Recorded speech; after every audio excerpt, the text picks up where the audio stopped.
Bienvenue à New Providence. Je serai votre guide tout au long de notre visite.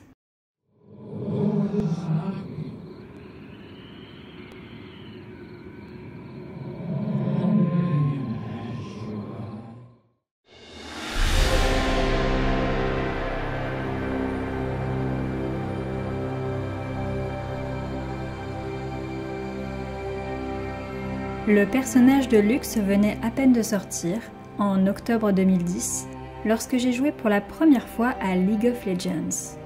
Je me suis retrouvée sur la faille à jouer Amumu, une adorable petite momie toute verte à la recherche d'amis. J'étais jeune, et au début je n'avais pas bien compris le principe du jeu. Je n'avais jamais joué à un MOBA de ma vie, plus habituée au MMORPG où l'on crée un personnage de A à Z, unique ou presque, pour lui faire vivre de folles aventures en compagnie d'autres joueurs. Là, j'étais jetée dans une arène, en 5 contre 5, sans connaître aucune règle au milieu d'inconnus. Ma première game fut une partie d'anthologie d'ailleurs, et j'ai dû faire comme j'ai pu, au point que je n'avais pas compris qu'en fonction de nos personnages, nous disposions de 4 sorts, que nous devions les faire évoluer et surtout les utiliser. J'étais jetée sur un champ de bataille, avec un tout nouveau vocabulaire à acquérir, des mécaniques à foison et une violence à laquelle je n'étais pas habituée, étant plutôt familière des mondes ouverts où l'on se promène en combattant parfois quelques monstres pour remplir des quêtes. J'étais jetée dans le vide, le néant.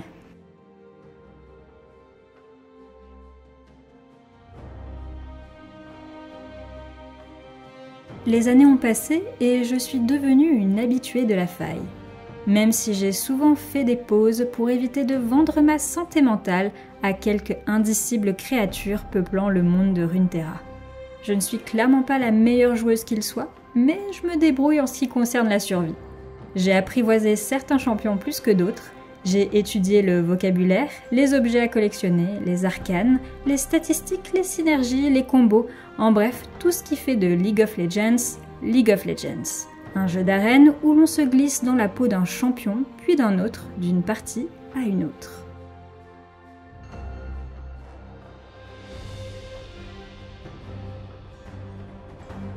Récemment, j'ai voulu tenter de nouvelles choses. Je me suis penchée sur la faction que je n'ai jamais jouée, trop effrayée par ses mécaniques. Et ce que j'ai découvert m'a plongée dans d'indicibles abysses. En parcourant le lore des différents personnages, j'ai fait face à l'horreur cosmique.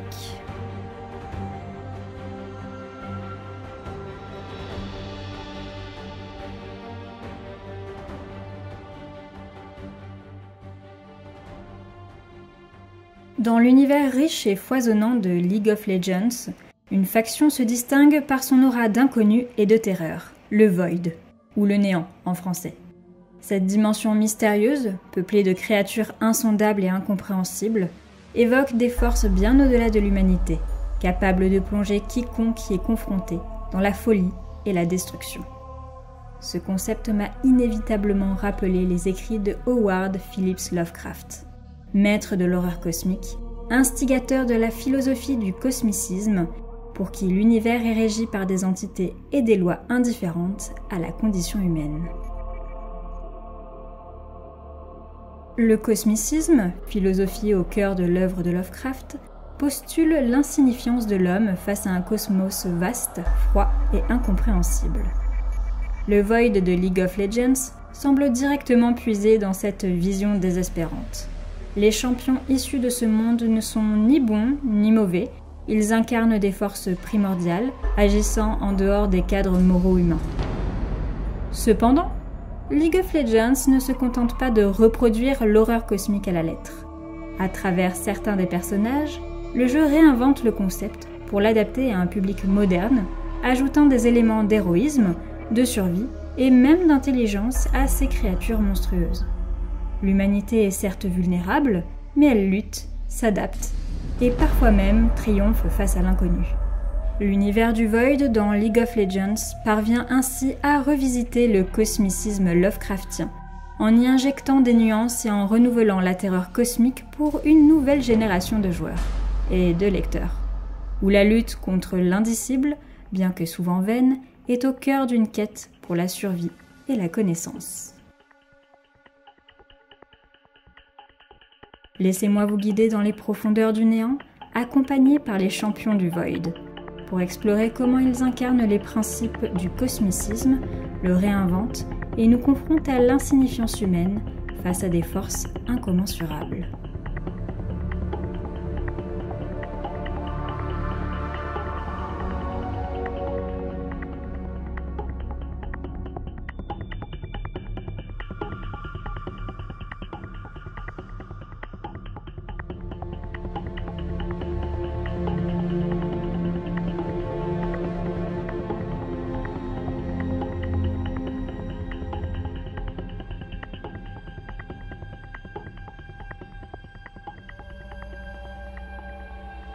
Lorsque nous plongeons notre regard dans la noirceur de l'univers, nous laissons notre esprit se perdre dans un vide dont on ne peut deviner ni même imaginer les contours. Les ténèbres séduisent les ombres au fond de nos yeux, libèrent notre psyché des carcans du monde matériel. Il n'est plus question de loi, de mœurs, d'émotions. Il n'y a que le vide dévorant nos âmes afin de faire briller les étoiles de son drapé sombre, profond et infini. Au cœur de la philosophie cosmiciste de Lovecraft, réside l'idée que l'univers est profondément indifférent à l'humanité. Les créatures cosmiques, souvent incompréhensibles, ne sont ni bienveillantes ni malveillantes. Elles existent simplement dans des plans d'existence qui échappent aux préoccupations humaines. L'homme, avec ses émotions, ses valeurs et ses idéaux, est insignifiant face à des entités et des forces qui ne se soucient guère de son sort. Et dans League of Legends, cette indifférence cosmique est parfaitement représentée par les créatures du Void. Vel'Koz, par exemple, est un pur observateur. Sa seule mission est de détruire et disséquer pour accumuler et assimiler des connaissances. Sa quête de savoir est méthodique, sans haine ni plaisir dans l'acte de tuer, mais simplement par nécessité pour mieux comprendre le monde qu'il finit invariablement par détruire. Indifférent aux conséquences de ses actions sur les mortels. Ce comportement fait d'ailleurs écho à plusieurs entités Lovecraftiennes, notamment Nyarlathotep, le chaos rampant, qui est souvent décrit comme un messager ou un observateur des dieux extérieurs dans la cosmogonie Lovecraftienne, intervenant dans le monde des hommes non par malveillance, mais pour servir des desseins cosmiques au-delà de la compréhension humaine. Comme Nyarlathotep, Vel'Koz incarne l'idée que l'acquisition de connaissances peut être destructrice, sans pour autant être motivée par le désir de nuire. Un autre parallèle peut être fait avec Azathoth, le dieu insensé et aveugle au centre de l'univers. Le chara-design du champion semble d'ailleurs tirer sa source des descriptifs de ce dieu Lovecraftien. Azathoth personnifie l'indifférence cosmique à son paroxysme, une entité démesurée, insensible à la vie humaine et dont l'existence même menace l'ordre cosmique, si par malheur il venait à se réveiller, sans intention malveillante. Vel'Koz, avec son absence totale d'empathie et de considération pour les êtres qu'il anéantit, fait écho à la froideur et à l'indifférence d'Azathoth, une force aveugle dont la simple présence est un péril pour l'univers. De son côté, Rek'Sai, la reine des Xer'sai, agit selon des instincts primaires. Elle creuse sous la terre de Shurima et dévore tout sur son passage, non par cruauté, mais parce que c'est dans sa nature. Elle n'a aucune conscience des civilisations qu'elle détruit ou des vies qu'elle anéantit. Comme les créatures Lovecraftiennes qui agissent par simple besoin ou habitude, Rek'Sai est une force de destruction aveugle, incarnant l'idée que l'univers ne tient aucunement compte des désirs ou de l'existence humaine. Elle fait ainsi écho à des entités comme Shub-Niggurath, la chèvre noire aux 1000 chevreaux, une déesse féconde du panthéon de Lovecraft qui prolifère à travers d'innombrables formes de vie, sans se soucier des conséquences de cette reproduction aveugle sur l'ordre cosmique. Shub-Niggurath est une force de vie et de destruction qui agit selon des processus naturels et primordiaux, sans conscience ni considération pour ceux qui se retrouvent sur son chemin, tout comme Rek'Sai ravageant les terres de Shurima sans intention malveillante. La championne partage également des similitudes avec les Dol. Ces créatures aveugles et brutales errent dans les profondeurs, dévorant tout ce qui croise leur chemin sans aucune conscience des êtres qu'elles détruisent. Comme les Dol, Rek'Sai est une force primordiale, vivant dans un environnement similaire à ces créatures. Elle peut aussi être comparée aux Shoggoth des Montagnes hallucinées de 1936, des entités amorphes et puissantes qui échappent à tout contrôle et détruisent par simple instinct. Dans son sillage, Rek'Sai laisse la désolation et la mort, non par désir de domination ou de cruauté, mais simplement parce que c'est dans sa nature. Quant à Belveth, la nouvelle impératrice du Void, ce personnage va encore plus loin dans cette notion d'indifférence. Contrairement aux autres créatures du Void, qui se contentent d'obéir à leurs instincts, Belveth est dotée d'une intelligence supérieure, que nous explorerons un peu plus tard. Mais elle reste détachée des préoccupations des mortels. Son objectif n'est pas de dominer ou de contrôler Runeterra selon les règles humaines, elle veut remodeler l'univers entier pour en faire une extension du Void. À ses yeux, l'humanité n'est qu'une ressource à exploiter pour atteindre cet objectif cosmique. Son ambition va bien au-delà des royaumes terrestres, montrant qu'elle agit à une échelle où les individus humains n'ont aucune importance. Cette vision est directement corrélée à des entités Lovecraftiennes comme Yog-Sothoth, un être omniscient et omniprésent qui incarne le concept de l'univers dans sa totalité. Comme Belveth, Yog-Sothoth voit au-delà des préoccupations humaines et agit selon une échelle cosmique, complètement déconnectée des limites de la morale ou des besoins mortels. Tout comme l'impératrice du Void, Yog-Sothoth transcende le temps, l'espace et la compréhension humaine, cherchant à plier la réalité à sa propre vision, sans tenir compte des vies qu'il écrase dans son entreprise avide et macabre. Belveth peut également être comparée à Nyarlathotep. Dans sa quête pour remodeler l'univers, elle se rapproche de cette figure par son utilisation d'une intelligence redoutable, même si son but ultime est motivé par une indifférence fondamentale à l'égard des vies humaines.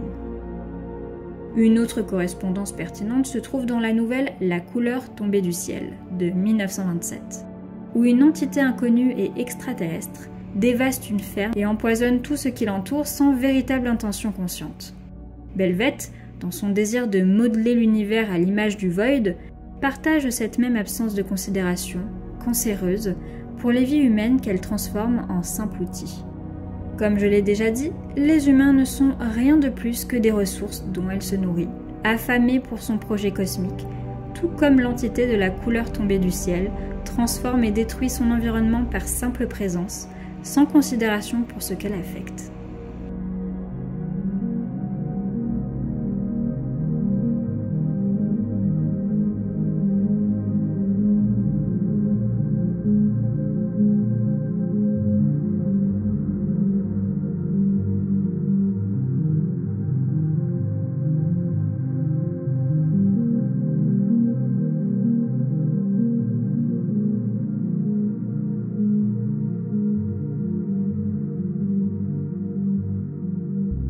Lorsque je me trouve dans la rue, au milieu de ces autres, je sais n'être rien d'autre que l'autre d'un autre.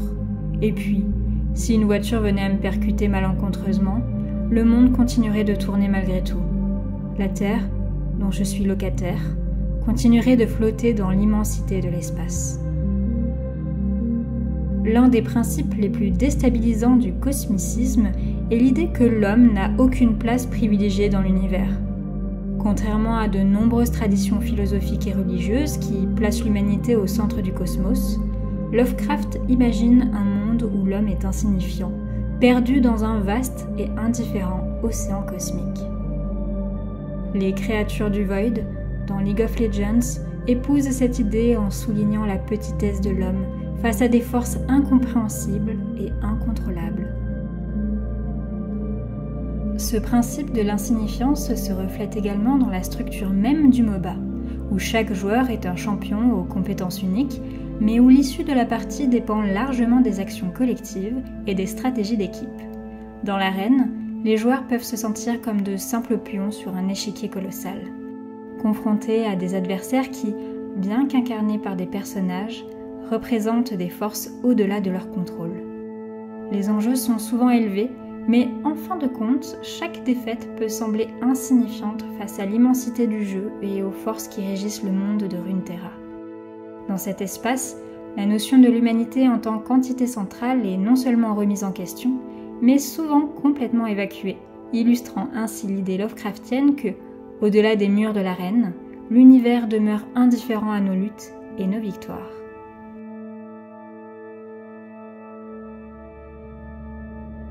Prenons Cho'Gath, une des entités les plus terrifiantes du Void. À première vue, il semble être un monstre colossal, destructeur, motivé uniquement par un désir de dévorer. Mais à un niveau subatomique, Cho'Gath illustre la nature vorace du Void lui-même. Sa faim insatiable n'a pas de fin ni d'objectif moral. Chaque humain, animal ou même élément naturel qu'il consomme n'est qu'une fraction négligeable de ce qu'il est destiné à engloutir. Pour Cho'Gath, l'humanité n'a pas plus d'importance qu'une particule dans un océan infini. Il rappelle les créatures Lovecraftiennes qui, dans leur immensité et leur indifférence, soulignent que l'existence humaine n'est qu'une poussière face à la grandeur cosmique. On peut lui trouver quelques inspirations chez Cthulhu, Yog-Sothoth ou encore les Shoggoths. D'ailleurs, son nom y fait penser. Un autre champion, Kha'Zix, le rôdeur du néant, incarne également cette insignifiance de manière plus personnelle. En évoluant au gré des combats et des victimes qu'il consomme, Kha'Zix se perfectionne, s'adapte et devient plus dangereux. Pour lui, les humains ne sont qu'une étape dans son processus de transformation. Chaque individu est un obstacle à franchir et non une fin en soi. Comme beaucoup de créatures Lovecraftiennes, Kha'Zix ne voit dans l'humanité qu'une ressource, un moyen de renforcer sa propre existence sans attacher d'importance à leurs pensées, émotions ou aspirations. Pour moi, Kha'Zix trouve une résonance particulièrement frappante avec l'entité Nyarlathotep, souvent appelée le Crawling Chaos, le chaos rampant. Le messager des grands anciens et se plaît à manipuler les humains pour ses propres fins. Comme Nyarlathotep, qui se nourrit des peurs et des désirs humains pour augmenter son pouvoir, Kha'Zix exploite les faiblesses de ses proies, se renforçant à travers leurs souffrances et leurs échecs. Kha'Zix évoque également des éléments de la couleur tombée du ciel, que nous avons déjà évoqués, où un être venu d'ailleurs exploite et dévaste la nature sans considération pour la vie humaine. Par cette perspective, Kha'Zix incarne l'horreur cosmique Lovecraftienne en faisant de chaque être humain un simple outil dans sa quête d'évolution, révélant ainsi l'indifférence cruelle de l'univers face aux aspirations humaines. L'histoire de Khaïssa met en lumière un autre aspect de cette insignifiance, mais sous un autre angle. Ayant survécu des années dans le Void, elle a dû fusionner avec une créature de ce royaume pour assurer sa survie. Ce choix n'était pas un acte de courage ou de grandeur humaine, mais une nécessité imposée par des forces plus grandes qu'elle. Le Void n'a pas remarqué Khaïssa. Il ne l'a ni choisie ni considérée spéciale. C'était une enfant parmi tous les enfants. Sa survie est un accident, une exception dans un océan d'indifférence. Elle vit en marge de ces forces immenses, tout en sachant qu'elle est une anomalie, une petite flamme fragile dans un univers voué à l'extinction.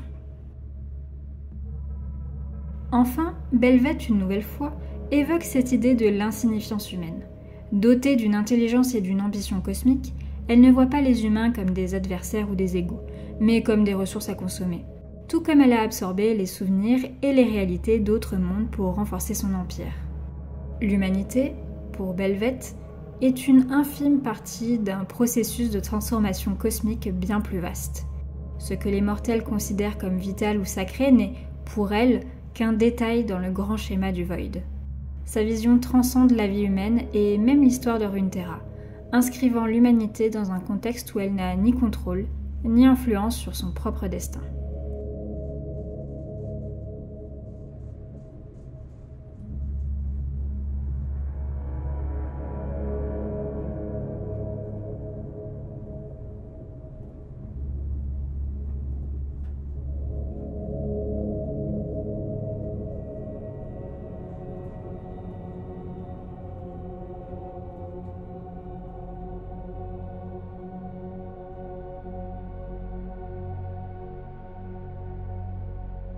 Il me semble inconcevable de me draper dans l'ignorance. Ne pas savoir m'est insupportable. Ne pas posséder, en quelque sorte, la connaissance m'est un affront qu'il m'est difficile d'accepter. S'il m'était possible d'acquérir un pouvoir, cela serait sans commune mesure celui de la connaissance absolue. Mais cet absolu, existe-t-il seulement dans un monde fini, ou pour toujours est-il en expansion? Ainsi, il resterait insaisissable à tout être et même à lui-même.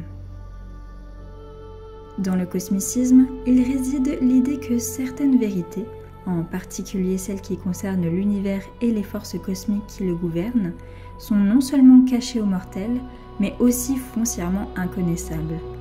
Les humains, avec leur capacité mentale limitée, ne peuvent pas espérer comprendre les vérités fondamentales du cosmos sans risquer de sombrer dans la folie. Sur la faille de League of Legends, cet aspect est brillamment incarné par la faction du Void et ses créatures, qui échappent à toute tentative de compréhension ou d'appréhension logique. L'œil du néant, Vel'Koz, que vous commencez à connaître, contrairement à d'autres entités du Void qui agissent par instinct, lui est un érudit implacable. Son rôle est de collecter des informations en observant ses cibles pour comprendre le monde à travers leurs fragments. Cependant, la nature même de son savoir est au-delà de la portée humaine.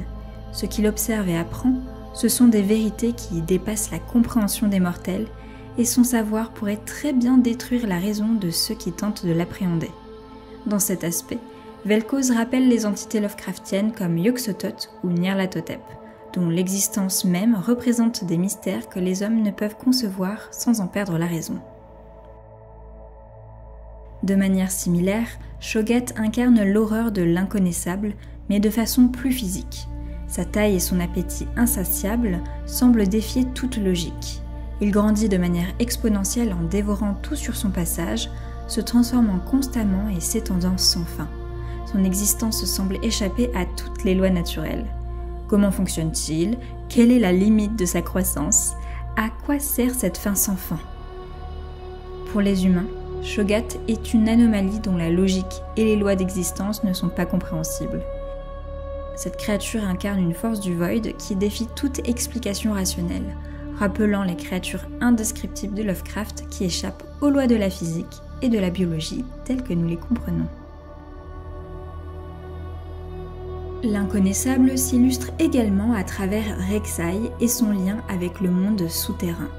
En tant que reine mythique des Xer'Sai, elle contrôle des créatures du Void qui vivent sous la surface de Shurima. Leur réseau de tunnels, labyrinthiques, invisibles à l'œil nu, est une métaphore pour ces formes cachées et inexplorées qui se déploient sous la surface du monde de Runeterra. Les Xer'Sai se déplacent sans être détectés, frappent sans prévenir, et personne ne peut prévoir où ni comment ils attaqueront. Cette imprévisibilité, couplée à leur nature inconnue, alimente une terreur qui naît de l'incapacité humaine à comprendre ou à anticiper les mouvements de ces créatures. Tout comme dans l'univers Lovecraftien, ce que l'homme ne voit pas ou ne comprend pas devient une source d'angoisse profonde. Belveth, l'impératrice du Void, incarne une autre facette de l'inconnaissable. De façon bien plus subtile, ceci étant relevé dans le lore commun avec Kai'Sa. Son existence même soulève des questions sur la nature de l'identité et de la perception. Contrairement à d'autres créatures du Void qui se contentent d'obéir à des instincts primaires, Belveth se nomme elle-même, une action qui revêt une signification profonde.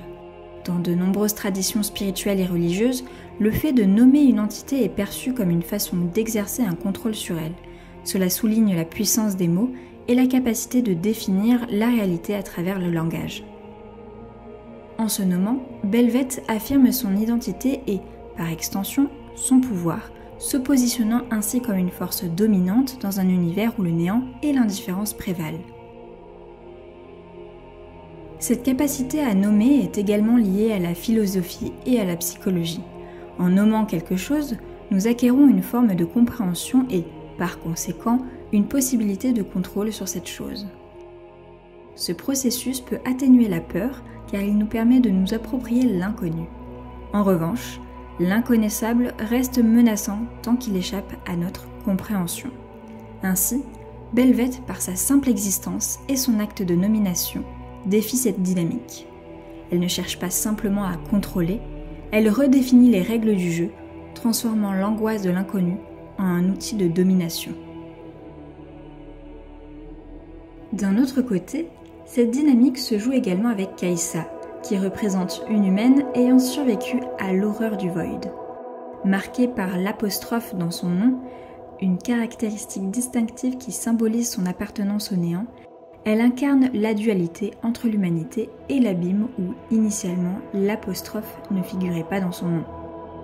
Cette apostrophe est non seulement un reflet de son lien indissoluble avec le Void, mais aussi une empreinte de la peur et du traumatisme qu'elle porte en elle.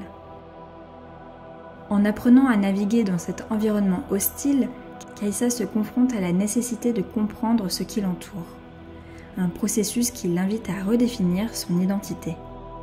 Elle n'est ni tout à fait humaine, ni tout à fait néantienne. Elle est une anomalie que l'humanité et le néant n'arrivent pas véritablement à comprendre et intégrer, ou ingérer. La relation entre Belveth et Kajsa illustre parfaitement la lutte entre le pouvoir de l'identité et l'angoisse de l'inconnaissable.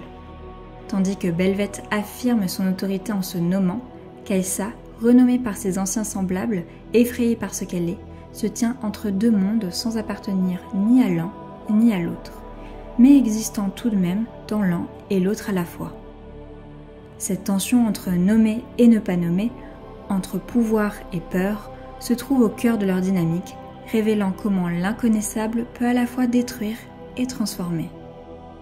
Dans cette optique, Belveth devient non seulement une figure de puissance, mais aussi une représentation de la façon dont la compréhension, ou le manque de celle-ci, façonne notre rapport à l'univers et à nous-mêmes.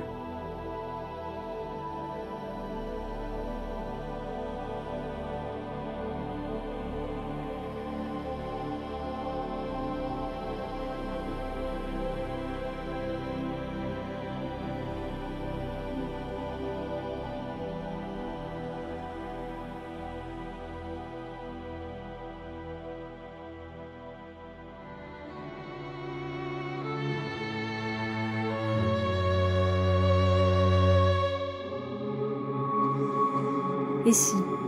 C'est une question impertinente qui torture mon esprit. Et si? Et me voilà à me battre contre ces voix qui m'intiment d'étranges idées à réaliser dans le monde matériel. Des pulsions indésirables qui grésillent entre mes parois crâniennes, incessantes, me poussant à bout jusqu'à ce qu'un jour, peut-être, je craque, leur cède, flanche et tombe du haut de cette falaise, à moins que je ne saute de moi-même au-dessus du garde-fou. La confrontation de l'humanité avec des vérités qui dépassent son entendement ne conduit qu'à une seule issue, la folie. La faiblesse et la fragilité de l'esprit humain, incapable d'appréhender les forces immenses et les vérités inconcevables du cosmos, mènent inévitablement à une rupture mentale. Face aux créatures du Void, dans League of Legends, cette idée prend une dimension tangible. Les personnages humains qui entrent en contact avec les entités du néant sont poussés au bord de la folie, voire de la destruction totale, en raison de leur incapacité à comprendre ou à résister à ces forces. Cela altère leur moi profond, leur faisant oublier ce qui faisait d'eux des humains, un abandon au vide. Le premier exemple de cette fragilité mentale qui me vient à l'esprit est l'histoire de Malzar, le prophète du néant. Ancien devin, Malzar a succombé aux murmures du Void, cherchant à comprendre des vérités qui échappaient à son esprit. Sa quête de savoir l'a mené à une transformation psychique irréversible, le faisant sombrer dans la folie, alors qu'il devenait l'un des principaux serviteurs du néant. Ses visions, troublantes et incompréhensibles, ont détruit sa perception de la réalité et l'ont poussé à abandonner toute humanité pour embrasser le chaos. Dans l'œuvre du Maître de Providence, Malzar évoque des personnages tels que Randolph Carter, un protagoniste qui, à travers ses explorations du monde cosmique, est confronté à l'ineffable et finit par perdre son équilibre mental. Il fait également écho à Abdul al-Azred, l'auteur du Necronomicon, dont la quête de connaissances l'a conduit à une folie ultime, illustrant comment la recherche des vérités cachées peut s'avérer périlleuse. Le cheminement de Malzar devient une métaphore puissante de l'impact de la connaissance sur l'esprit humain. L'esprit humain est trop fragile pour supporter les vérités profondes et insondables de l'univers. Ce qui, au départ, n'était qu'une quête de compréhension s'est transformé en folie destructrice et dévorante. Kajsa représente une version plus nuancée de cette fragilité mentale. Ayant passé des années dans le Void, elle a survécu en fusionnant avec une créature du néant. Bien qu'elle ait réussi à préserver une partie de son humanité, ce lien avec le Void l'a profondément changée, à la fois physiquement et psychologiquement. Elle vit désormais dans un état de tension permanente, luttant contre la corruption du Void qui la hante sans cesse, la grignote peu à peu. Sa survie n'est pas un acte de triomphe sur ses forces, mais une forme de compromis instable. Ce dilemme illustre une autre facette de la fragilité humaine. Même si l'on échappe temporairement à la folie, le contact prolongé avec des entités cosmiques laisse des traces profondes qui fragilisent la psyché et l'identité. La folie se manifeste aussi à travers les capacités de Vel'Koz, qui désintègre littéralement la réalité pour l'étudier. Ce processus, que les humains ne peuvent ni anticiper ni comprendre, pousse ses victimes au bord de la folie avant leur destruction. Le fait de voir des parties de leur monde, de leur corps ou de leur existence réduites à des informations pures est une expérience traumatisante, rappelant les récits Lovecraftiens où les personnages perdent leur esprit en contemplant des vérités trop vastes pour être comprises. Pour les créatures du Void, comme Vel'Koz, cette désintégration est un processus neutre, mais pour les mortels, elle est le symbole d'une déconstruction totale de leur réalité et de leur identité, ce qui mène irrémédiablement à la folie.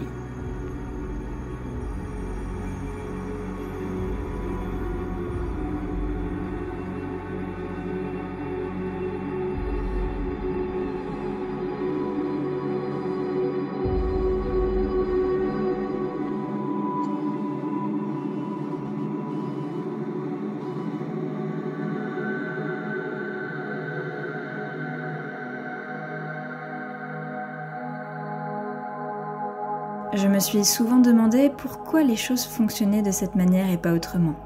Pourquoi il y a tant de règles qui régissent les interactions sociales dans tel ou tel cas.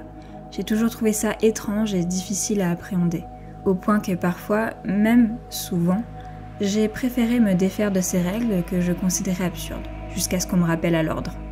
Mais même ainsi, je n'ai jamais tout à fait compris.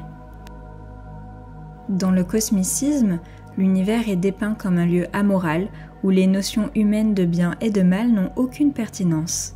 Lovecraft imagine un cosmos régi par des forces aveugles, où les créatures qui le peuplent agissent selon des impulsions qui transcendent les valeurs, les construits humains. Ce rejet des principes moraux universels est central au cosmicisme, car il illustre à quel point l'humanité projette sa propre éthique sur un univers qui, en réalité, s'en moque totalement. Le Void dans League of Legends incarne cette même relativité de la morale. Les entités qui en proviennent ne sont pas motivées par des valeurs humaines, mais par des objectifs et des instincts qui échappent à nos catégories morales. Prenons Kha'Zix, qui l'incarne parfaitement. Son existence est régie par un instinct fondamental, évoluer en consommant des proies de plus en plus puissantes.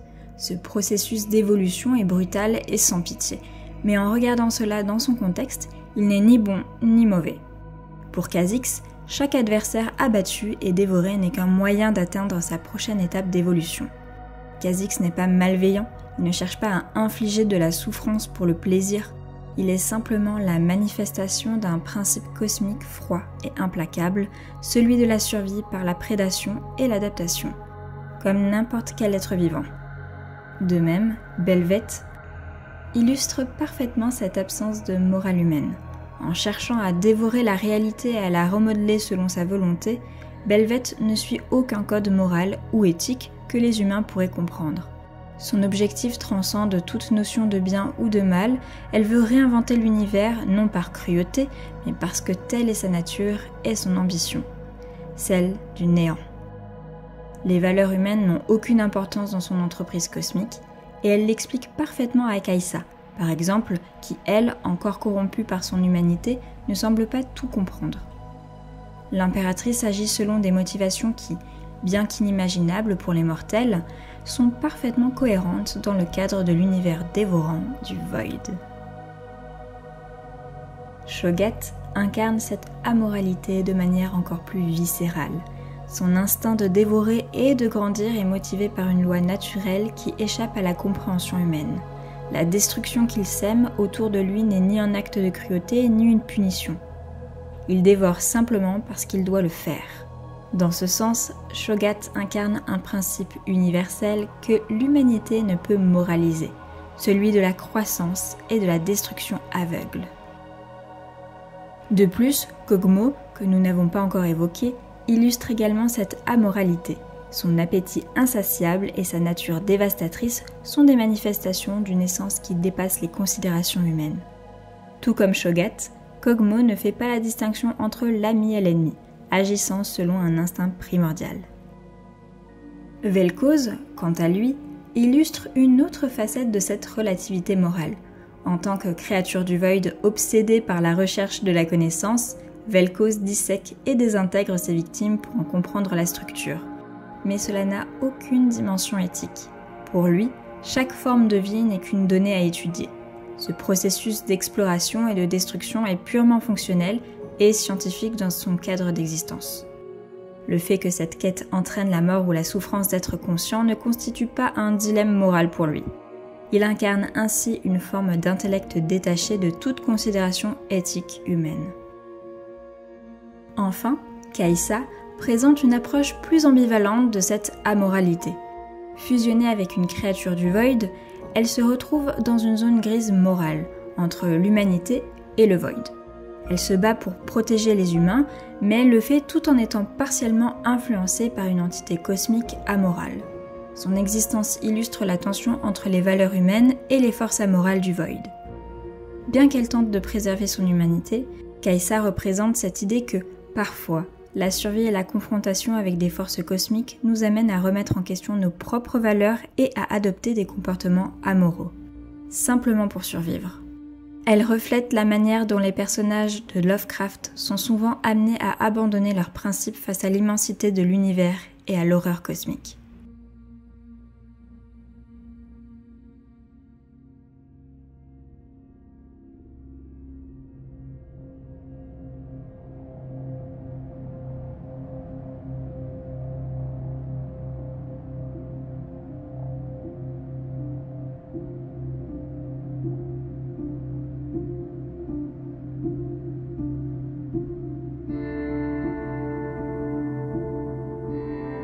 J'ai toujours l'impression que le temps va trop vite, que son sillage me happe et me pousse à avancer bien malgré moi.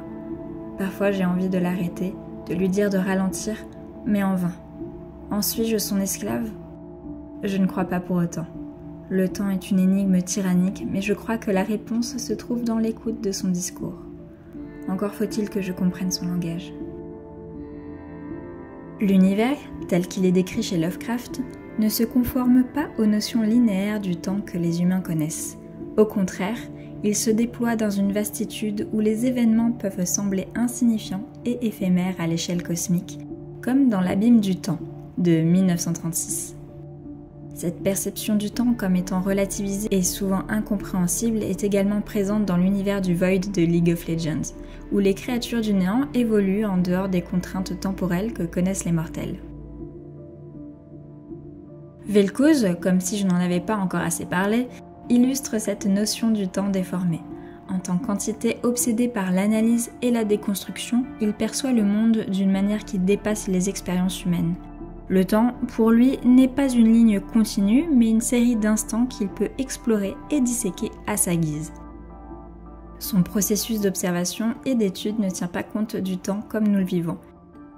Cette perception du temps évoque les membres de la grande race de Ys de Lovecraft, qui sont capables de voyager à travers le temps et l'espace, se projetant dans différentes époques et lieux selon leurs besoins, aux dépens de leur objet d'étude. Tout comme Vel'Koz, la grande race de Ys transcende les limites humaines, naviguant à travers les méandres temporels avec une indifférence qui souligne l'insignifiance de l'existence humaine face à leurs objectifs cosmiques. Leur compréhension du temps et de la réalité se juxtapose à la quête de connaissance de Vel'Koz. Kassadin, le chasseur du néant, représente une lutte désespérée contre le passage du temps et la menace du Void. En tant que gardien des failles temporelles, il a sacrifié sa propre humanité pour combattre les horreurs du néant, suite à une terrible tragédie. Sa quête pour protéger Runeterra des forces incompréhensibles et infinies du Void l'a plongé dans une réalité où le temps est à la fois un allié et un ennemi. Kassadine incarne l'idée que, face à l'immensité de l'univers, le temps lui-même devient un concept relatif. Son existence est marquée par une lutte constante pour maintenir un équilibre fragile entre la préservation de l'humanité et l'inéluctable influence des puissances cosmiques. En ce sens, Kassadine illustre l'angoisse de l'homme face à un temps qui le dépasse, reflétant la manière dont l'individu, bien que cherchant à résister, est finalement soumis à une échelle cosmique qui le dépasse. Belvet introduit une autre dimension temporelle en cherchant à dévorer la réalité pour la reconstruire selon ses propres désirs.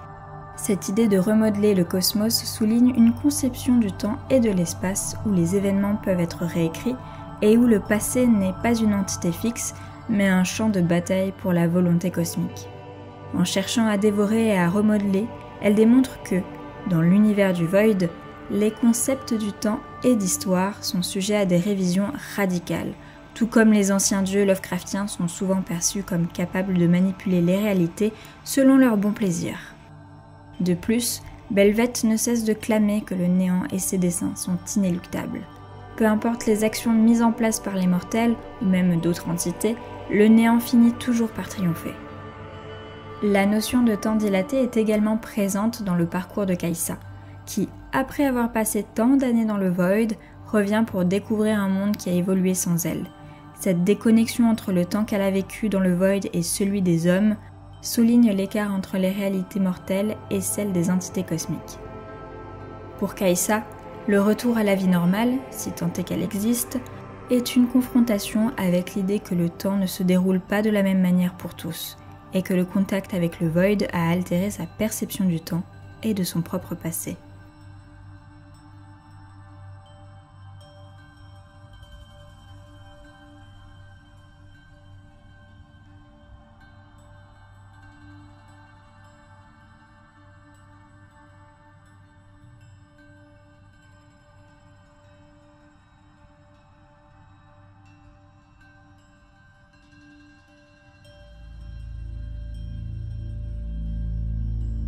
Souviens-toi que tu vas mourir. Le memento mori est souvent source d'angoisse pour mes semblables. L'issue, pour chacun d'entre nous, est fatale. Personnellement, l'idée de la fin ne m'angoisse pas. Savoir qu'elle existe me permet de relativiser mon temps, mon existence, et de faire autant se faire se peut un usage qui me semble juste, voire bon, de celui-ci. Fatal est un mot rouge pour moi, une couleur qui d'ordinaire je n'aime pas beaucoup. Mais paradoxalement, ce rouge ne m'est pas inconfortable. Bien au contraire. Toutes les bonnes choses ont une fin. Dans la pensée cosmiciste de Lovecraft se trouve une vision profondément fataliste de l'existence humaine, où l'idée de libre arbitre est souvent remise en question. Dans cet univers, les mortels sont souvent représentés comme des pions insignifiants sur un échiquier cosmique, soumis à des forces qu'ils ne peuvent ni comprendre ni contrôler. Ce fatalisme est particulièrement palpable dans l'univers du Void de League of Legends, où les champions, malgré leurs efforts pour lutter contre les entités cosmiques, sont souvent dépassés par la nature inexorable de leur destin. Malzahar représente cette thématique du fatalisme. À travers son ascension en tant que prophète du néant, il montre comment un individu peut être entraîné vers un destin inéluctable par des forces extérieures. La quête de savoir de Malzahar, bien que motivée par un désir de pouvoir et de compréhension, le conduit à embrasser le Void de manière irréversible. Sa transformation en serviteur du néant symbolise l'idée que, peu importe les intentions initiales, les choix d'un individu peuvent être détournés par des forces qui les dépassent. La folie qui en résulte n'est pas seulement un échec personnel, mais une conséquence de sa soumission aux forces cosmiques qui manipulent son destin, un thème qui résonne avec les personnages Lovecraftiens souvent entraînés vers leur propre perte par des entités qui leur sont supérieures.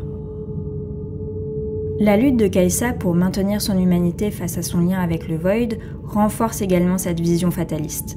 Malgré sa détermination à défendre le monde des mortels, son existence est marquée par la dualité entre son humanité et son identité de créature du Void. Cette lutte intérieure évoque la notion de destin tragique. Elle est condamnée à vivre dans un monde qui ne lui appartient plus entièrement.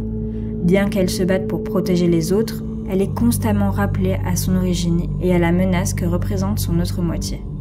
La tension entre son rôle de protectrice et son essence profondément ancrée dans le Void montre que peu importe ses efforts, son destin est enchevêtré avec des forces qui la dépassent. Shoggoth, en tant que créature dévorante, illustre également cette fatalité inhérente à l'existence dans le Void. Chaque fois qu'il consomme une proie, il croît et devient plus puissant, renforçant l'idée que la mort et la destruction font partie d'un cycle inexorable. Pour Shoggoth, chaque repas est une nécessité existentielle qui se déroule en dehors de toute volonté morale ou éthique. Sa nature lui impose un cheminement de croissance qui, pour ses victimes, se traduit par une fin inévitable.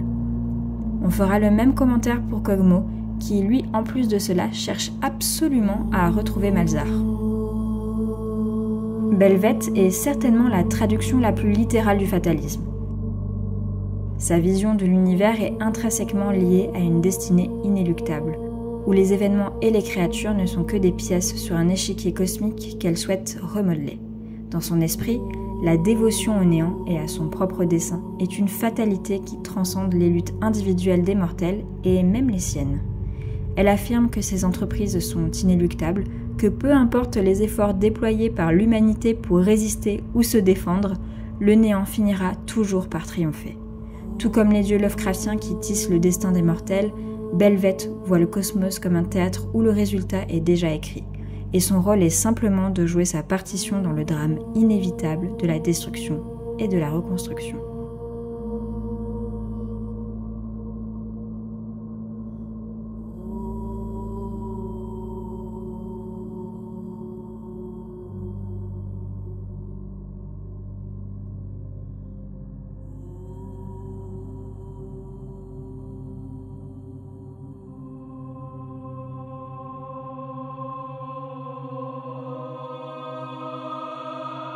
Les yeux rivés vers les cieux nocturnes, l'exploration du Void dans League of Legends nous invite à une réflexion profonde sur la condition humaine à travers le prisme du cosmicisme Lovecraftien.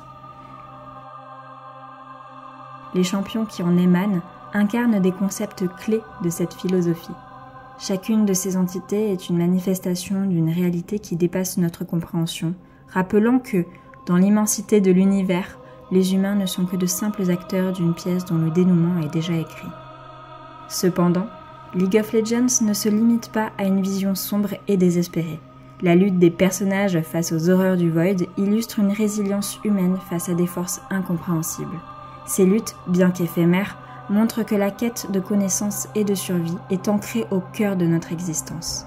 En dépit de notre vulnérabilité, il existe une beauté dans le combat pour comprendre l'inconnu et pour donner un sens à notre place dans un cosmos indifférent. Cette dynamique met également en lumière notre rapport à la peur et à l'incertitude. Les créatures du Void, par leur nature imprévisible et leur logique aléatoire, amplifient notre sentiment d'angoisse face à l'inconnu. Elles nous confrontent à une réalité où l'esprit humain, souvent trop limité pour saisir l'immensité du cosmos, risque de sombrer dans la folie.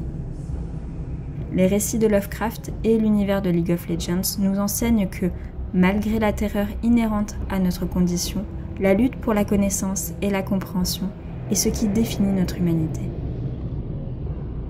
Ainsi, le Void, avec ses forces indicibles, ne se contente pas d'incarner l'horreur cosmique. Il représente également un miroir où se reflète notre propre vulnérabilité et nos aspirations.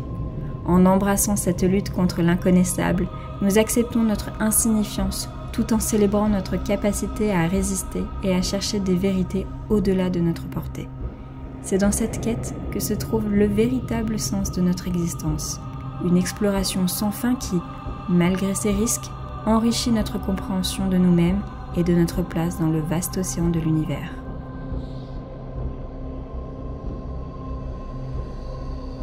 D'autres aspects Lovecraftiens se cachent dans les ombres de Runeterra. Peut-être les rencontrerons-nous une prochaine fois. En attendant, on se dit à la prochaine fois.